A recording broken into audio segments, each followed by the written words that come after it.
Welcome to episode 66 of Ring Talk with myself, Martin Theobald, and with Steve Goodwin, head of Goodwin Boxing. Evening. How you doing? All good. You're Amsterdam'd out? I'm Amsterdam'd out and ready for our session on Saturday. Yeah, I only had a session last Saturday. I don't really do 2 weekends in a row. So Well, you got to get you. this body's not designed. I'm a pure athlete. Was it a heavy one? No, it wasn't too bad, to be fair. I was out watching Elton John down. Oh, yeah, was it good? Oh, it's fantastic. Fantastic. I've always wanted to see him. Brilliant. If you get a chance, he's still touring. Really, it's worth it. 100%. 100%. But yeah, Amsterdam was good. Yeah, it was good. We saw Pink on Sunday, so that was great. So yeah, I know Rob Martin asked, did you bring back any full-powered, I can't even remember the term, I didn't. paraphernalia? I didn't go into any of that sort of shit. Scares the life out of me. I wouldn't touch it. Olivia said to me when she was there, she said, I'm just too scared to touch it. So we just didn't. We didn't bother. I went round the red light district, saw some sites. Some sites. Well, no, that was very interesting. But I think you've been there, haven't you? So it's just amazing the different women that are there and the prices for everyone. The windows. Yeah, it's just no matter what you want. It's pure window shopping. Yeah. So no, it was really. I liked Amsterdam. It was really good and. The concert I saw Pink Sunday, it was fantastic, so it was a really good time. And then back to boxing this week? Back to boxing, pick up all the pieces today of what needs to be done and get ready for the shows next week and the week after. Some problems, obviously when you're back, there's a few things that start to happen, isn't it, 2 weeks away from shows, and we'll have to pick that all up tomorrow. There's the good and the bad. I mean, there were a few little irons in the fire that we were discussing upstairs before, and like I was just saying, when somebody asked the other week about what's the plan for kind of 4 years' time of Goodwin Boxing, I think I said at the time that often I'll see you and then 2 weeks later, like that's all scrapped, and there's something else that's on the table that couldn't have been foreseen. It's like that all the time. But it's like that this week, isn't it? We just spoke about a couple of things that's going on, and that wasn't even here a week or two ago. Yeah. And now there are potential things for our boxers and massive things, and you just crack on with it, don't you? You roll with it. Just roll with it. Just roll with it. So, fights announced this week, and I can't remember if we discussed all of them. So let's run through the cards, rather the September cards as we see it today. So, not forgetting that there's the show before you break up as well, which headlined by Mendes Papa. Of course, that's the 6th, but we can cover that the week and the next after. We've also got the 29th and we got the 6th, so we can cover those shows next week and the week after. But so the 7th of September, which are the fights we're making. 7th of September, we have Prospere Ramez, English super lightweight title, cracking fight. Rematch. Deion Jumah, Wadi Camacho, English cruiserweight title, which we will deal with in detail at some point when you instigate that one. Yep. Ramez Mahmood fighting Jack Budge, 2 undefeated fighters. Is that the same card? Same card. Jack Budge, former amateur champion, got to the ABA final, whatever, and so he's a good kid. Ramez Mahmood, the big fight. You got a 50-56 rounder between Neil Parry and Vasile Nedelcu. That's on there as well. That's 4, and there's more coming. That's a really good card. I think I plan on going on the piss that night of the show. That's good. Normally I come right up, but I've got a couple of mates. But it's not a bad show to come on the piss to, though, is it? No, not at all. You can just enjoy it as a fan. Yeah, right? I said a couple of mates that I don't see all that often that we were planning ahead, and I said, why aren't we going to do that in September? So it's a brilliant card. So on the 21st, we have Muheeb Fazeldin against Josh Kennedy in a final eliminator for the English super bantamweight. That's a cracking fight, isn't it? So we've been working on that with Muheeb, and he's I think he's a special talent, and I think from what I've seen, I think he's all wrong for Josh. So we'll see. But and you know Josh well, of course. Well, under me, Josh Kennedy was undefeated. Under me, Josh Kennedy was Southern Area champion, was English champion, and he was due to fight for the Commonwealth title. If you remember, the fight was Ash Lane, wasn't it? The fight was done on a David Hay show. And rather than fulfil that, Josh left me at the end of the 3 years, which he's perfectly entitled to do. But he never fulfilled that fight with Ashley Lane, where I believe he would have been Commonwealth champion. And now he's back. I say back. I mean he's back on your show. English eliminator. So he was English champion when he left, and now he's coming back fighting in an English final eliminator. So I wouldn't say that. He's a nice kid, Josh, but I don't know. I haven't really spoke to him since. But I wouldn't say it's gone that well. But how pleased is Muheeb to, in his second fight under yourselves, get that English title eliminator? He's for the final eliminator, so he's ready to go now, which is fantastic for him. And I'm looking forward to see him in action. I think Josh's style coming forward and the way Josh fights will bring out the best in him. I think it's an absolutely cracking fight. On the same card, Adrian Martin takes it on the undefeated Alex McCloy in an English super welterweight eliminator. How did that one come about? Because Alex is up north, isn't Yeah. he? Was that a purse bid situation? No, it's a private deal. So Adrian came to me, like I always encourage boxers, come to see me. We decided at the crunch, we sat here and we crunched through everything for about 3 hours. And I came up with a short list of opponents we wanted to try and grab, and Alex was one of them. How do you do that? Do you go through like the box rec rankings look at Adrian's weight? Yeah, look at the fighters, look at the weights, look at the who they fought, look at YouTube videos, and decide who I think it makes sense for them to fight. And then once you do that, you've then got to look at who the managers are, and because some managers are unreasonable. And some are quite reasonable to deal with, and the unreasonable ones, you know, it may be that they price their fight, they don't take a fight because they just want to keep their fighters selling tickets on their shows, and they've got ulterior motives, and other managers are perfectly reasonable to deal with, so that becomes an issue as well. So we managed to do a deal that made financial sense for Adrian, financial sense for them, so both fighters will earn good money out of the fight, so it's great. So that fight is done. I don't want to be too cliched about it, but do you think that loss for Adrian Martin to Jumah Camaro is the fire that he needed to move towards these bigger fights? 1,000,000%. He needed that. It slapped him across the face and said, "Listen here, you're not going anywhere." And Jumah was decent on that night. He's decent every night. But it was a slap across the face saying, "You're taking boxing for granted, in my opinion. There's things that aren't right. Get it sorted." And that's what this fight's about. For Adrian, it is he needs to win this fight to show that he can compete at that level. Yep. It's no walkover. It's a 50-50 fight. Definitely, you wouldn't, if the bookmakers were betting on it, it'd probably be, you might even have McCloy as slight favourite. So Adrian, but he's got home advantage.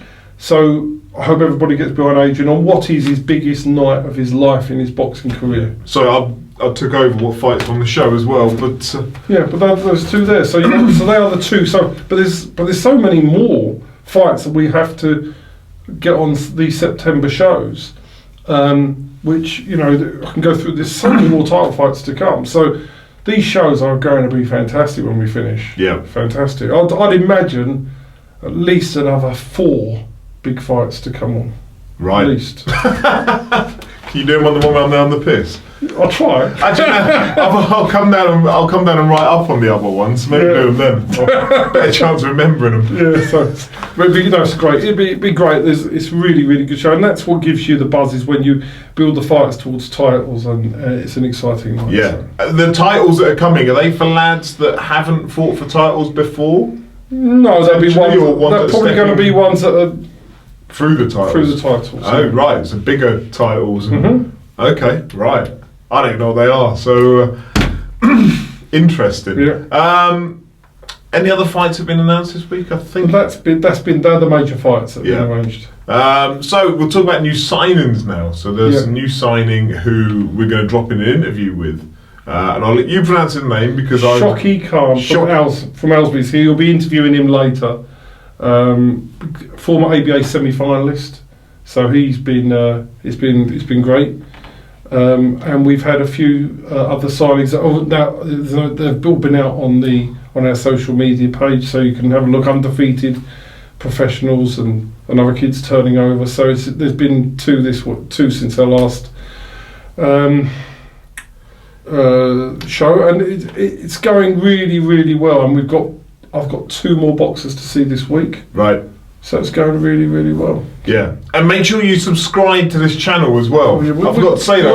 We're only about 100 short now. Right, yeah, because all these new bits of content that'll be coming out, hopefully we can do more and more of that as we progress. Yeah. And again, to reiterate the point around that will feed into... Once you get 1,000 hits, it means we get paid for every person that watches a clip, which means that the boxers will get more money, because every penny that's generated through the YouTube channel will go back to the fighters. Yeah, so subscribe, Your Please friends, do, your your friends and mum, family. your dad. Exactly. Do a lot of them. So we're going to drop in the interview now with Shocki Khan, which myself and him, and he's a lovely young man, incredibly nervous as well. He said to me, he came to me afterwards, and he said, "Oh, this talking like." I said, "Well, you're going to have to do more of it if you're going to be a champion." And he's light middleweight, very talented, and he's the sort of chap that we're looking to sign. And I'm sure it's a good interview, and it'd be the first of many interviews for him. There you go. Right, so via the magic of Kevin's editing, here you go. We're here today with the latest Goodwin boxing signing, Shocki Khan.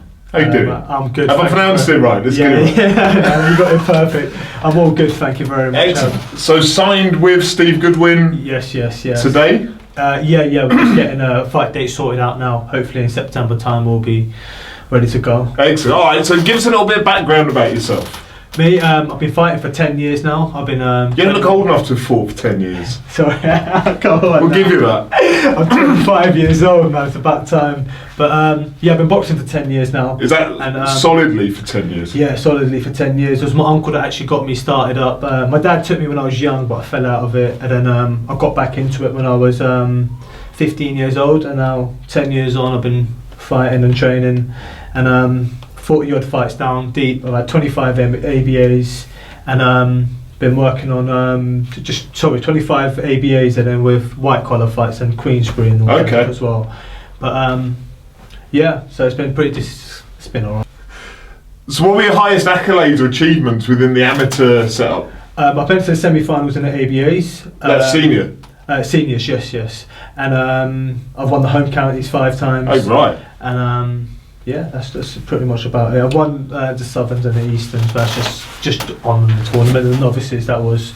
But you sound like that's nothing. Like, I haven't achieved that. I what it is. I just like to fight. I just like to box, and keeps me out of trouble. Yeah. And, I just get bored after work. So the best thing to do is me and my uncle. All of our family does a little bit of training, boxing, jiu-jitsu, wrestling, MMA. Have you done all of those as well? I do those on the side, but I do a bit of jiu-jitsu on the side under Kev Capel, but that's just purely just a little bit of strength and a bit of fun to train, and then to obviously to train, but not always boxing every single week.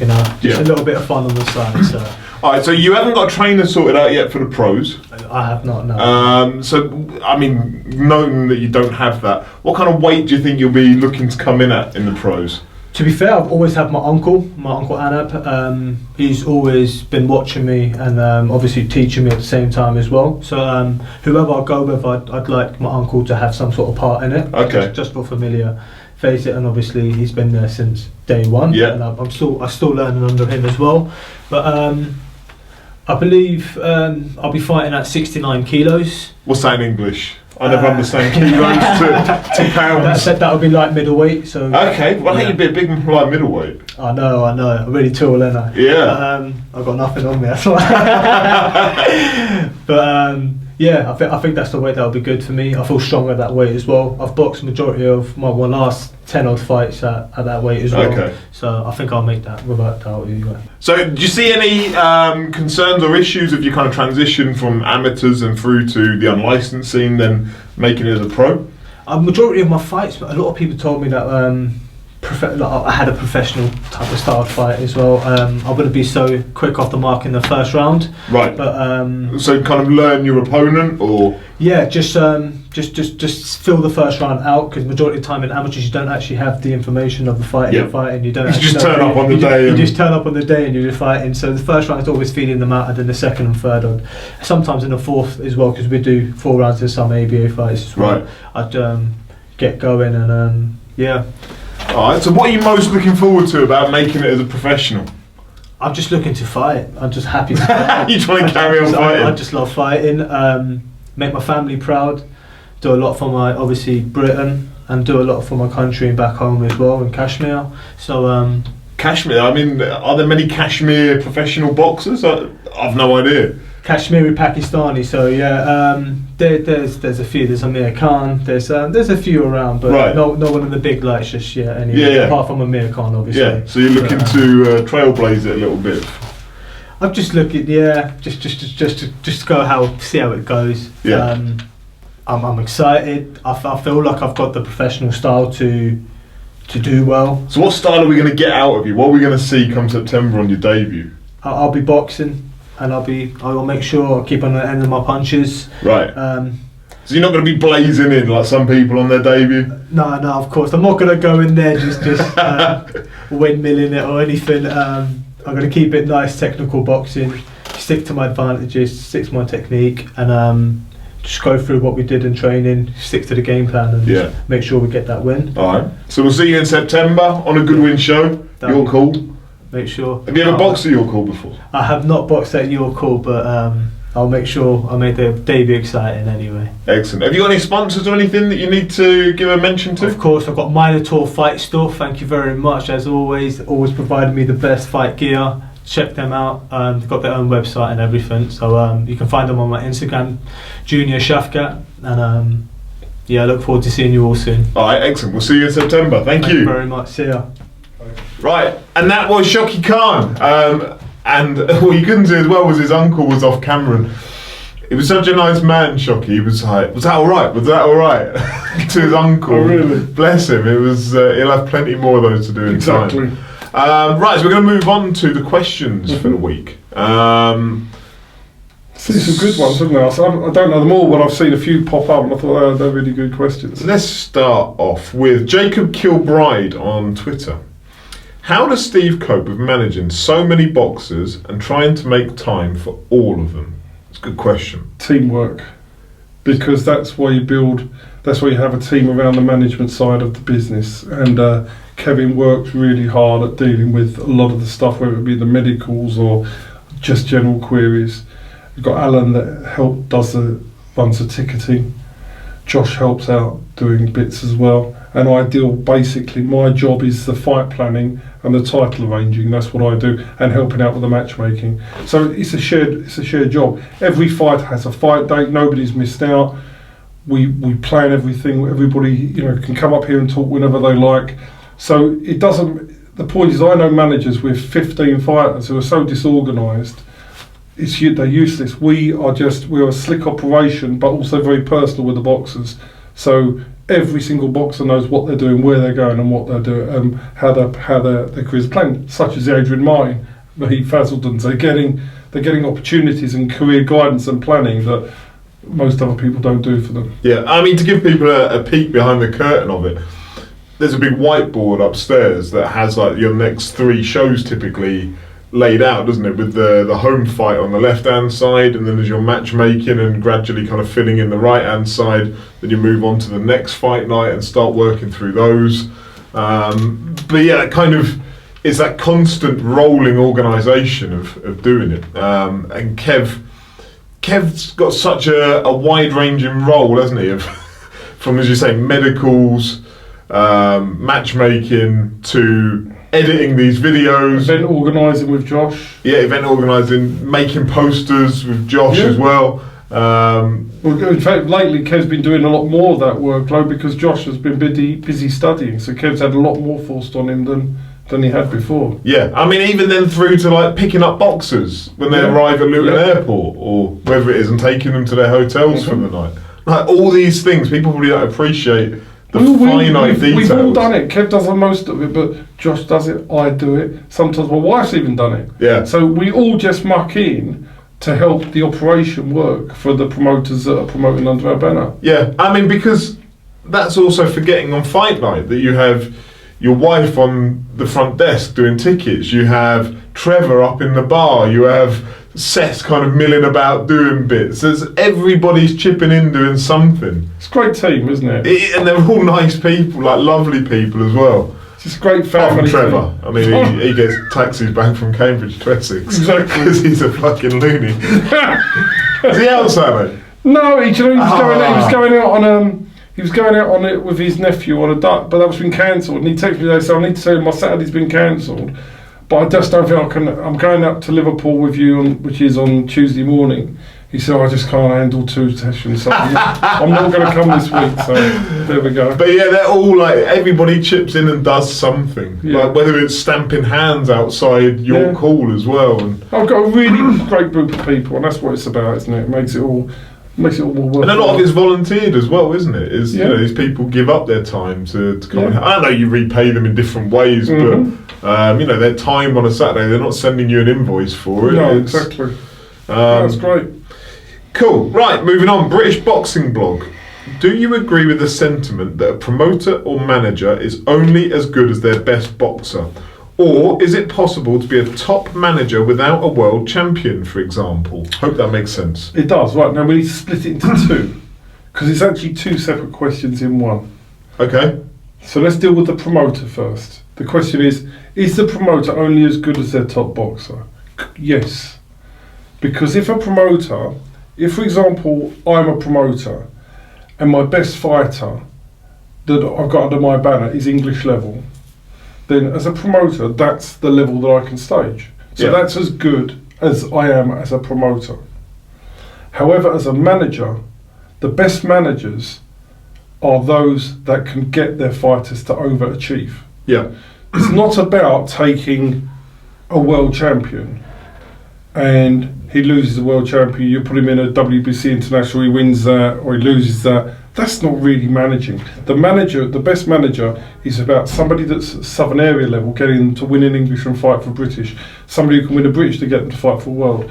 So that's what makes a good manager, is actually having the fighters at the end that you can say, he overachieved, and he overachieved. And that's what's a good manager. So it doesn't matter at what level that is. So it's unpicking a lock that they probably didn't have the right to unpick in the first place. That's exactly what makes a good manager. So levels aren't relevant. It's about the skill set, being able to do that. Because if you give me an English level fighter, a Southern area level fighter, and I'm his manager, he's not going to win a world title. But I might get him to fight for the British title. Yeah. And that makes me a much better manager than somebody who's took somebody that should be a world champion and they've won a European and never won a world. So I consider myself to be a far better manager than that person. So there would be two segmented questions. All right, hopefully that makes sense. This is an interesting one as well. Tony Chambers on Twitter. Hi Martin, can you ask Steve, how does a pre-fight medical work?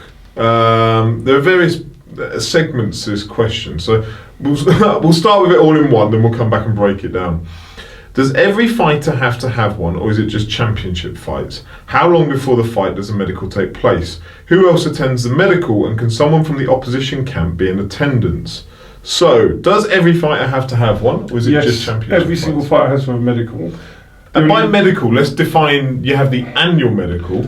So everybody does an annual medical, and then the doctors will go to look at the boxers every time they're about to fight, and check they're okay and there's no injuries or cut eyes or something's wrong with them or they're not suffering from asthma. And normally the title fights are done the day before. Yeah. At the big TV shows. Other than that, it's done on the day, and it's a pretty basic medical. They're checking over to make sure that they're okay and they're ready to fight. Blood pressure? No, they're not. Pressure. They're just literally looking at. They shine anything in their eyes. Yeah, for any signs that things aren't right, they've dehydrated too much, that something isn't right with them. And the only difference between big championship fights medicals is that you get the P test, the urine test afterwards for the drugs. Yeah. But generally, every fighter has a really intense medical once a year, and they get a check over in effect pre-fight. What you need is a fly on the wall down at York Hall 2 hours before the doors open, 3 hours before the doors open, to follow Dave Evans, the whip around. Yes. Because his job at that time is to liaise. Basically, you've got a doctor who sits ringside, and then you've got boxers who have dispersed themselves around the venue, and Dave's trying to get hold. The amount of times he said to me, "Have you seen XXX? Who's, the doctor needs to sign him off for his fight." Do you know what I mean? I'll go and help. Do you know what would be quite good when we get to 1,000 members? Why to film David Evans for one night and then put it out as a Put a video? GoPro on him. Yeah, put something on it and actually put it out as a video. I'm not sure his language would. Yeah, that's alright, isn't it? But it would be really good for people in boxing to watch what happens to him. I'll follow him around one night with a camera. Yeah, that'd be a good idea, wouldn't it? Yeah, I think once you get to great. 1,000 That's the subscribers. treat. Yeah. Because what he does is fascinating. I agree. And also do a sit-down interview with Dave Evans. That'd be really good, wouldn't Because it? he's got some stories. What, the private Okay, the boxing story. He's got some stories outside boxing as well. Shannon Briggs one's my favourite. Oh really? Okay. Yeah, something about walking into the O2 and this 5'3" Welshman Dave Evans having to tell Shannon Briggs, "You're out next." Oh really? And Shannon Briggs' entire entourage. Oh, is it like that, was it? Yeah. It's quite amusing. I'll have to find out on Saturday when I see him. Yeah, but yeah, no, it is fascinating to see that as the doctor will stay where he is because he's set up, whereas the boxers need to be, like rounded up. Yeah. Like, In answer to the second part, no, the opponent doesn't watch the medicals. The only thing that opponents watch are the wrapping of the hands. okay. So how long for it does it take place? Who else attends the medical? Does the trainer or coach typically? Not really. They just goes to the boxer. No, there's not really any big. Really, what is there to hide in the medical? They're just checking him over, so there's nothing to see. Hand wrapping is what they check. Yeah. Do they always do? Because I know they do it for the massive fights, but I don't know. Say you've got a debutant against a journeyman, in air quotes for those that listen to the podcast version. Would the coach of the debutant go and watch the journeyman get his hands wrapped? No, that only happens in title fights. Right. So Southern Area title fights they'll do it, or Sometimes, Yeah. they have the option to do it if they want to watch it. Yeah. But the board members are already there, so it's a bit of an over the top sort of thing, really, because the board person are there to check that the hands are being wrapped right. So. Yeah, I think when you're in world title fights and stuff like that, Southern Areas is probably, although people do it, I'm not sure there's a need to watch somebody's hands being wrapped. Yeah. Have you ever heard it? Have you ever had any of the start again? Ever had any of the like horror stories of the ones where was it Klitschko Fury, where Fury got his hands wrapped and Vitali had stood in the room and watched him and then said, "No, you've layered the padding, like do it all again," but waited right until the end To do it, yeah. I think it was that one. It might have been a different fight. No, but, we've never had that. never had. No. Never had someone being an arsehole, No, basically. never had that before. All right. UK Boxing 1 on Twitter. So this is going to lead into a longer story, I think. So Deion Jumah versus Wadi Camacho is a very good fight, but was it maybe a little bit of last case resort? As remember you previously saying you had no intention of putting them in together. Really good question. Yep. And I had absolutely no intention of putting them in together. That was not an intention. So let's go back to the story, because this is very important. Of all the questions I'm asked here, it's very important that people listen to this story, because this explains where we are in boxing. So Deion Jumah has obviously had people pull out on him and mess him about and stuff like this. So we've had the Billum Smith, the Glover and the Chamberlain fights all not happen. All not happen for him. So the board. So what happened then? What would have happened is it would have gone back to the board, and the board would have nominated another fighter for him, and it would have gone out to purse bids again, and we'd have had the same. We'd have gone for number 4. Yeah. And then hope that person stood his ground. So that's where we were sitting. In the meantime, Wadi has fought Lawrence Okoli for the British and Commonwealth title, and it was always our agreement with myself, Terry and Wadi, that So Terry Coulter's trainer, that when Wadi had his next loss after Arfan Iqbal, that he would retire. After the fight, Wadi came and met his trainer, then he met me. And it was quite apparent that Wadi is not going to retire on the back of that loss, saying that it was just too hard. Okoli was a very awkward customer and he can't retire on the back of that one loss. Now, I class myself more as his friend than his boxing manager, because I'm close with Wadi. As you know, Olivia will go out. He will go out to. She goes out with him to nightclubs with her friends. He looks after them. We've been out with him I've taken him and his partner out for dinner in London. He's a friend of mine. So now I have a quandary that what I thought was going to happen, Wadi was going to retire, is not going to happen. Now I'm his licensed manager by the Boxing Board of Control, and he's got licensed medicals. So I have a situation now whether what do I do? I don't really want to see Wadi fight again. I don't. I'd rather him have retired, but he wants to carry on. If I then say to Wadi, I am not going to back you in having one more fight, then what would happen is or could happen, is somebody else. He'll go and get somebody else to manage him. Someone will manage Wadi if you don't. Plenty of them, because they'll look at the money they're going to make for him. And then you've got the chance that my friend, because he's my friend, could get abused. So what I suggested to Wadi as a compromise was, look, we'll let you have one more fight at title level, but there will be a formal agreement that should you lose, you will retire, and there is no coming back. That has been agreed, and it's totally agreed. It's non-reversible. So Wadi, so the point that I've got then is, if I let him do this one fight, then I know that if he wins, then he's entitled to have another big fight. But if he loses, I know it's his last fight, and then my friend can retire from boxing, and I'll have seen it through to the end. So it's with a heavy heart that I made the decision to do it, because it was a real difficult situation for me. But I come to the conclusion that by doing this, at least I'm looking after him to the end. And it may not be the end, because maybe he'll beat Deion, right? So because you can't say Wadi has conquered the odds on many times. But if he wins, then full credit to Wadi, because he stepped up and faced Deion Jim when others wouldn't. He's a proper fighting man, and he could win. So he may win, and then he's entitled to another fight. But his next loss will be his last loss. If he manages to beat Deion, he has another big fight. His next loss will be his last loss. So I don't know if you're allowed to go into on here what the agreement is, but other than the fact that it's a retirement. So does that stand then for his next loss, whatever that is? So if he beats Deion, which as you say is perfectly feasible that he could,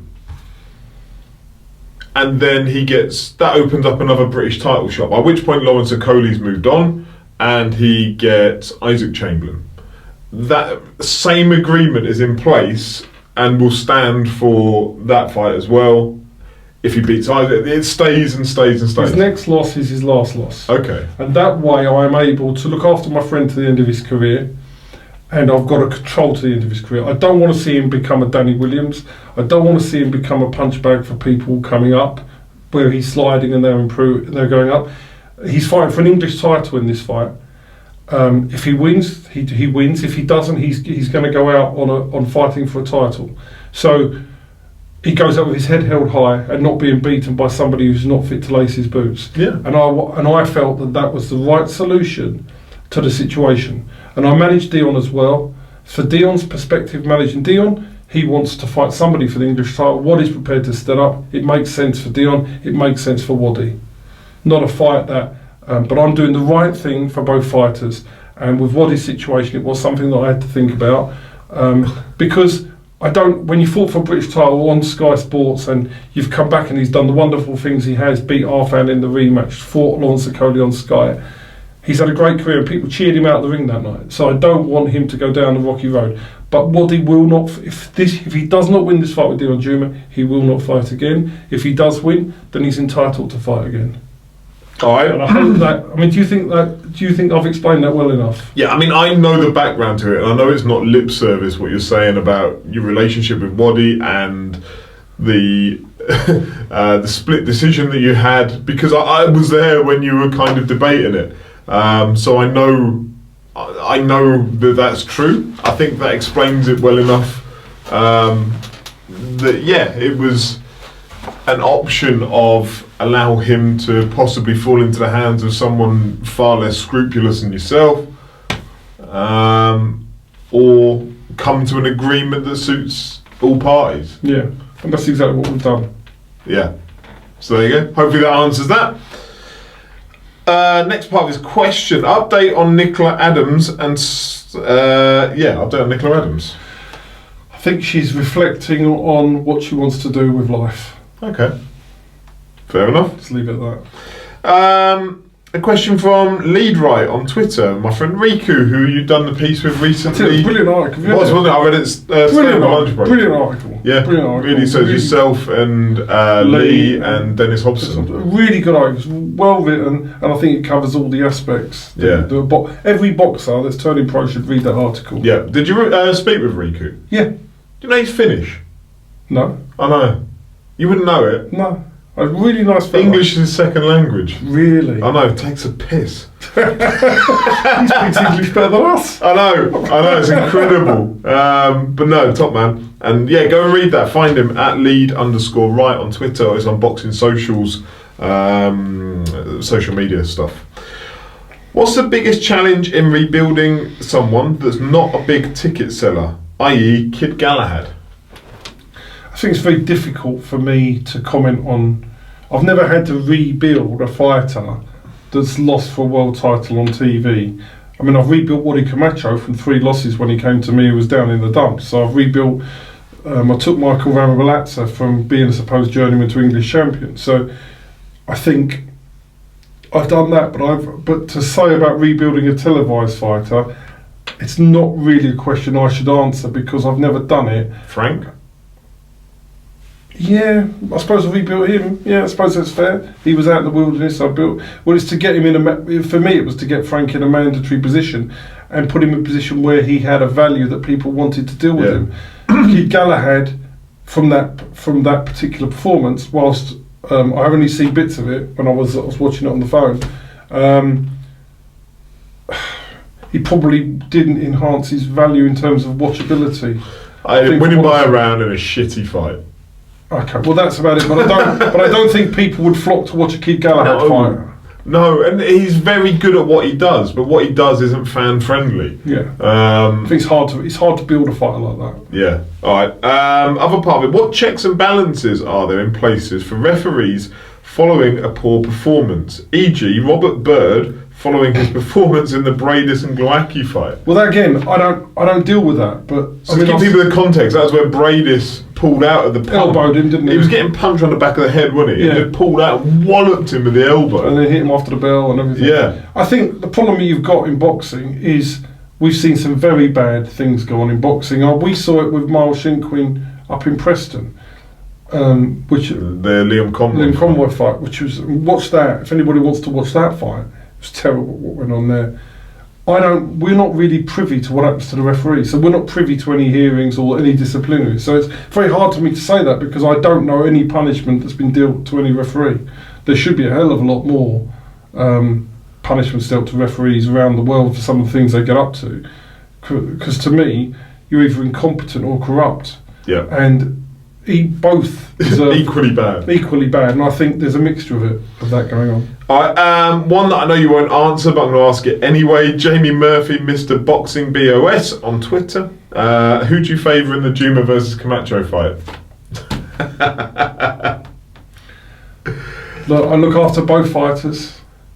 They're both my boxers. I don't comment on fights involving our boxers. I can't. Yeah. It's a close fight in the sense of I think we probably know what Wadi's ceiling has been. Whether it's still there, I don't know. We don't know what Deion's is because at cruiserweight his best win is Ozzy Jervier, which, you know, it's no insult to Ozzy Jervier, but if Jumah's as good as people think he is, then he's levels above that. And he dealt with Ozzy with ease. You know, he's got a great trainer in Gary Logan. He could go really, really far, but we don't know that. And the problem with him, you can't blame him. He can't be tested when people are running from him. No, absolutely. They're all running from him. There's no insult to Deion, but I say it's. Nobody knows yet, but he's not getting the chance when they're all running. They're all running. Matchroom are running with their fighters for the hills. They're not. Matchroom are not interested in Deion Jumah for any of their fighters at any time. They're running like mad away in the opposite direction. But sooner or later, if Deion is as good as as people say, and he gets to that level, then he'll get his opportunity. Similarly to Wadi, if he wins against Deion, he'll get his opportunity again. Cool. Right, last question. Will Scott at the Powellster on Twitter. So I pronounced that awfully. Has Eddie totally fucked up? Alienated the US, Finkel, Showtime, Heyman, and is in danger of being frozen out over there. Take an eye off the UK, lost face of Sky and ground to Warren, appears to be in no man's land. What should he do now? I can't advise Eddie Hearn. Eddie Hearn, I'll take advice off of him, seriously, because, you know, literally he's the man that's made British boxing. And but I can't give him advice because he knows his model. Do I think that they're not running the UK market as efficiently and as well as they used to? Well, 1,000%. And is Frank Warren getting? Well, you see with the heavyweights, is Frank Warren gaining ground when he was miles behind? Absolutely. Yeah. And I think that's fair. But they may have an ulterior. They've either very smart in what they're doing, or they have taken their eye off the ball here. But to me, it does look as if that he's not as committed to the UK market as he was. Perhaps. What do you think? I think his main priority in business is to keep DAZN happy. I think that's, if he's got two priorities, Sky are down there and I suspect DAZN are up there. Now, whether that's a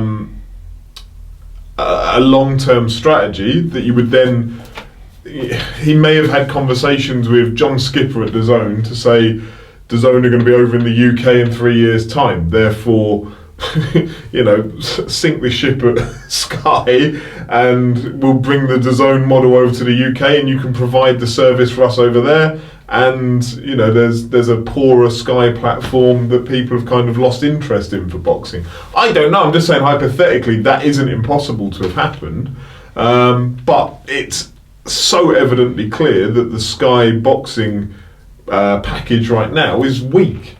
Like, so weak. This Friday you've got the Next Gen with Conor Benn headlining, and to be fair, there's Craig Richards, Andre Sterling, which is a cracking fight, but other than that there's not a lot on there of any real interest, and I can't think off the top of my head what other Sky shows aside from White Revis are planned.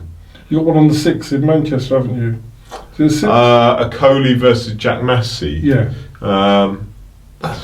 Again, if that's the headline fights we're talking about, then like the quality has dipped significantly. So yeah, and Warren in the meantime is building a better product than we've seen from him in a few years. Possibly not gained as much ground as he could have, and kind of shone a light on himself as well as he could have, but he's still gaining ground. And I think the problem is British boxing fans have got to accept that if the bar was there, it's now there, and you've just got one coming down to it and one going up to it. I think that's really fair.